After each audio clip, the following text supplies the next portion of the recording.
Hello guys. We're here now in Buffalo in preparation of my portal removal tomorrow. Here, I will show you my port.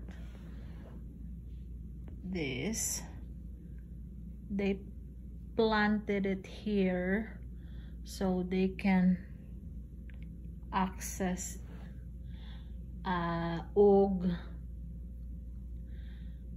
magbutang sila tambaw sa akong chemo. So last 2023 I had my chemo here in Roswell. How many times, honey? 3 times, right? What?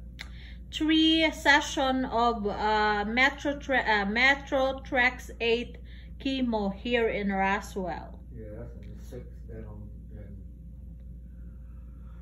Bradford. And 6 in Bradford before Roswell. 6 session in Bradford, and then 3 session here.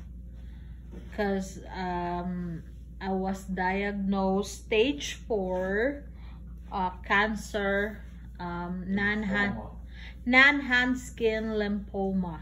So thanks God, tomorrow they will take all out my port because I don't need it anymore.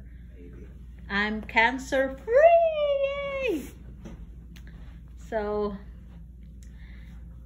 all good. I'm kind of scared and excited because it's a good thing that they're gonna not needed my port anymore. So all good. I will update you for my tomorrow's surgery. See ya!